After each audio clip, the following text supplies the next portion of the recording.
जी अस्सलाम वालेकुम दोस्तों, मेरा नाम है तनवीर। आप देख रहे हैं मेरे यूट्यूब चैनल पी फॉर परदेसी। उम्मीद करता हूं कि आप खैरियत से होंगे और जहां भी हैं अल्लाह आपको अपनी हिफ्ज़-ओ-अमान में रखे।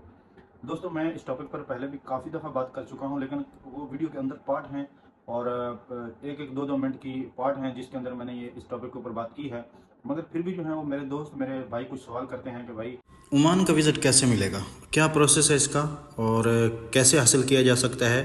आज इसी के ऊपर मुकम्मल तफसील से बात करेंगे। तो भाइयों, बात यह है कि जैसे हम दुबई का 3 महीने का टूरिस्ट वीज़ा अप्लाई करते हैं और हमको मिल जाता है, ऐसे ओमान का टूरिस्ट वीज़ा जो है वो पिछले 2 सालों से बंद है, वो नहीं मिल रहा। और मैं खुद जो है वो 3 महीने के विज़िट पर आया हूँ ओमान में और उसके बाद मैंने वीज़ा कन्वर्ट किया है। अब सवाल ये पैदा होता है कि ये फिर कैसे हो गया। अब ये ऐसे होता है कि जैसे जो मेरी कंपनी है उसने मुझे स्पॉन्सर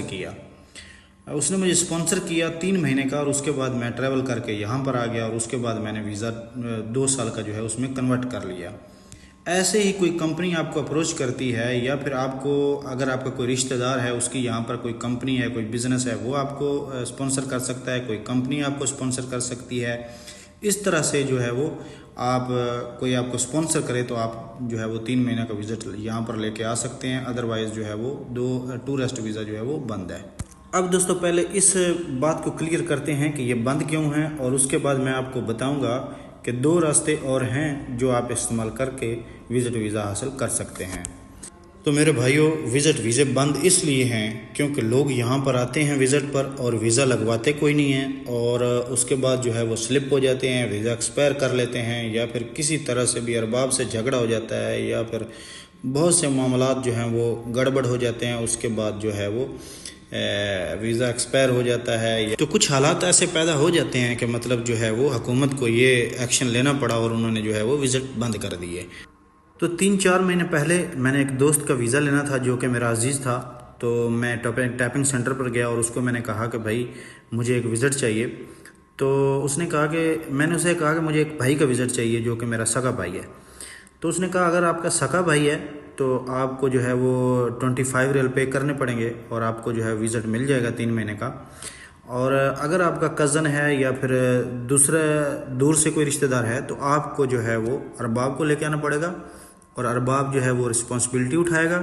उसके बाद जो है वो आपको विज़िट मिलेगा। तो भाई यहाँ पर कोई भी अरबाब जो है वो ऐसे रिस्पॉन्सिबिलिटी नहीं उठाता।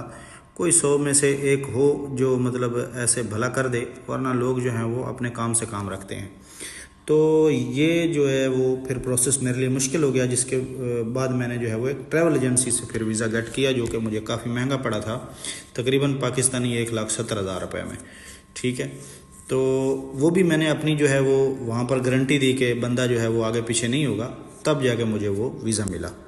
अब जो 2 रास्ते मैंने आपको बताए उसमें से एक रास्ता तो मैंने आपको बता दिया कि भाई अगर यहाँ पर आपका कोई भाई है तो वो आपको भेज सकता है स्पॉन्सर, या फिर आपका कोई रिश्तेदार है तो जैसे मैंने वीज़ा लिया पाकिस्तान ट्रैवल एजेंसी से, या फिर यहाँ से भी मैं ले सकता था। तो इस तरीके से आपको जो है वो कोई स्पॉन्सर कर सकता है, वरना आप जो है वो अपने बिहाव पे जो है पाकिस्तान से ले सकते हैं वीज़ा, या फिर यहाँ पर अगर आप कोई कंपनी जो है वो अप्रोच करती है, तो मतलब आप कुक हैं, मतलब आप कोई टेक्नीशियन हैं, तो किसी कंपनी में आप जो है वो रब्ता करते हैं और कंपनी आपको जो है वो विज़िट दे, तो फिर आप जो है वो यहाँ पर आ सकते हैं विज़िट पर। अब दोस्तों, यहाँ पर मैं आपको ये बात बताता चलूँ कि स्पॉन्सर वीज़ा भी इसी को कहते हैं और फैमिली वीज़ा भी इसी को कहते हैं। तो दोस्तों, फ़र्ज़ करें आप आ चुके हैं यहाँ पर, किसी कंपनी ने आपको स्पॉन्सर किया है या किसी भाई ने किया है या फिर किसी ने भी किया है आपको, आप यहाँ पर पहुँच चुके हैं, तो आप जो है वो अगर वीज़ा आपका एक्सपायर हो जाए तो आपको जुर्माना कितना होगा। तो जुर्माना भाई साहब आपको तकरीबन 1 दिन के 10 रियाल पड़ेंगे, और जितने दिन आप जो है वो यहाँ पर एक्सपायर गुजारेंगे उतने आप हिसाब लगा लेंगे आपको कितना जुर्माना होगा। पाकिस्तानी 10 रियाल 7,200 रुपया बनता है इस वक्त। अब ये जुर्माना जो है ये कौन पे करेगा, ये वो कंपनी के पे करेगी जिसने आपको स्पॉन्सर किया है, या फिर वो शख्स पे करेगा जिसने आपको स्पॉन्सर किया है। तो ज़्यादातर लोग इसी वजह से जो है वो माजरत कर लेते हैं अपने दोस्तों से या फिर अपने रिश्तेदारों से कि भाई कल को कोई मसला हो गया तो हमको जो है वो बहुत ज़्यादा यहाँ पर जुर्माना पड़ेगा और हम जो है वो किसी बड़ी मुश्किल में फंस सकते हैं। तो दोस्तों, मैं उम्मीद करता हूं कि आपको समझ आ गई होगी कि आप 2 ही तरीके जो है वो इस्तेमाल कर सकते हैं विज़िट वीज़ा लेने के लिए। या तो आप किसी ट्रैवल एजेंसी से रब्ता करें, या फिर अपने किसी अजीज़ रिश्तेदार को मिन्नत तरला करें कि यार हमको जो है वो विज़िट लेके दे दो किसी कंपनी से, या फिर अपने अरबाब से, अगर उसका बस चले तो वो करेगा बेचारा। तो ज़्यादातर मसले मसाइल यही होते हैं यहाँ पर, जो लोग जो है वो फिर इससे डरते हैं। और दोस्तों आखिर में गुजारिश है कि मेरे चैनल को सब्सक्राइब कर लीजिए और मेरी वीडियो को लाइक कीजिए ताकि दूसरे लोगों तक भी पहुँच सके और उनका भी भला हो सके। अपना बहुत सा ख्याल रखिए और मुझे इजाज़त दीजिए। अल्लाह हाफ़िज़।